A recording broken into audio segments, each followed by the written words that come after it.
Good morning. It's March 22nd, 2022. This is To My Liberal Friends, and I'm John Haddo. Something that caught my eye today was the Biden administration is requesting another round of money for COVID relief from the Congress. And so they have to have a little stick in order to get the carrot. The Biden administration has decided to start winding down a program that reimbursed hospitals for COVID patients that were uninsured. But make no mistake, they're only ending this program because it's running out of money. The White House is currently asking Congress for another $22.5 billion for a range of COVID programs, including the one I just mentioned. Republicans have looked at the amount of money not spent that's been approved by Congress for COVID programs and said, hey, wait, before we authorize more money, we should repurpose. And by that I mean look at those monies that are unspent and designate them for things that are actually needed. So we should repurpose all those funds given to the states and take a look at how much they haven't spent. But enough Democrats are opposing this repurposing because their states want to keep the money and spend it on how they want. They've got a lot of wish list things out there. I know this will shock all of you listening, but the American Hospital Association is fully supporting the increased amount of funding, and actually they're recommending more. One of the real problems with much of the COVID relief money doled out by the government has been spent on things unrelated to COVID. But as I said, state and local governments have seen this windfall of money and they decide to do their wish list of things that otherwise they could not afford to do. I think we all remember last year when Congress passed Biden's American Rescue Plan of 2021. He talks about it all the time. It was a $1.9 trillion package that was billed to help recover from COVID and stopping the virus. That's what the package was for, to stop the virus. But here are some of the items that got included in the package, and I'm sure you're going to agree they're all COVID related. $1.5 million was earmarked for the Seaway International Bridge, which connects New York to Canada.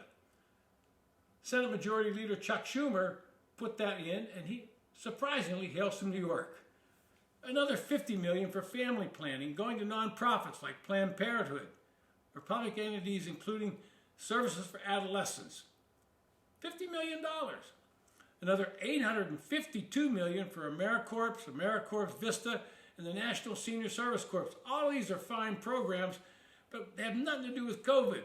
This included $9 million for AmeriCorps Inspector General to conduct oversights and audits of the largesse AmeriCorps received in a $1.1 billion 2020 appropriations. Now, the Wall Street Journal board estimated that only $825 billion of the $1.9 trillion was directly related to COVID-19 relief.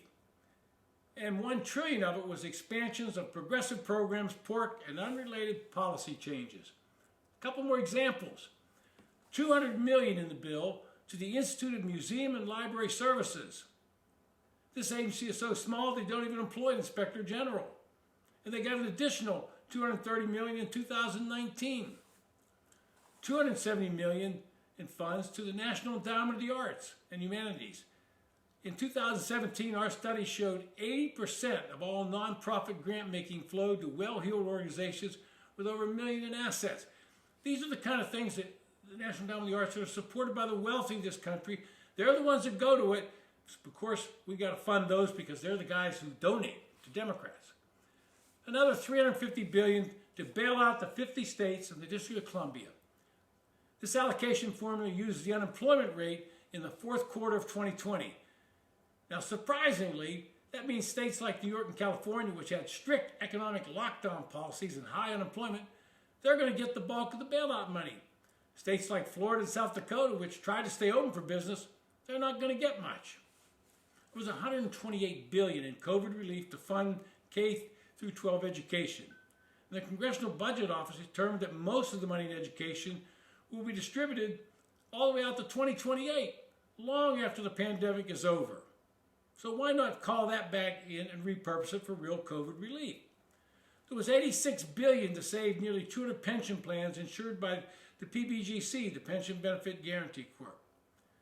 There are no reforms mandated on this badly managed program, but they're going to bail them out. And many of these are co-managed by unions. And unions always do a good job with their money, I'm sure. $50 billion goes to FEMA, A portion of those funds is earmarked to reimburse up to $7,000 for funeral and burial costs for COVID-19 deaths. So that might be actually something that relates to COVID, but it's sketchy. They had another $39.6 billion to higher education. That's 3 times the money that higher ed received with the massive CARES Act funding last March. And of course, we can't forget commuters. $1.5 billion for Amtrak. In 2020, Congress appropriated $3 billion for Amtrak. It gets a $2 billion annual appropriation. And even after that, it still lost $392 million. Now, all of this reminds me of Rahm Emanuel, former chief of staff to Barack Obama, when he said, "Never let a good crisis go to waste." He was using that Churchill statement from the 1940s to justify another round of massive government spending and bailouts. Senator Joe Manchin has been the only light in the Democratic Party on this spending binge. When the Build Back Better plan floundered in the Senate, it was Manchin that started calling attention to the massive federal deficit now reaching $30 trillion, and the lack of any pretense in paying for all of this government largesse. It was Manchin that said, let's quit playing budget chicanery and show the real costs of what we're proposing. Of course, Democrats are not inclined to do that, since it would expose what they were actually doing, just building more and more government intervention and ultimately control over our lives. It's time to say no to this kind of stuff. If cutting off more COVID relief funding is the first step, it's a step in the right direction. This has been To My Liberal Friends. Thanks for listening.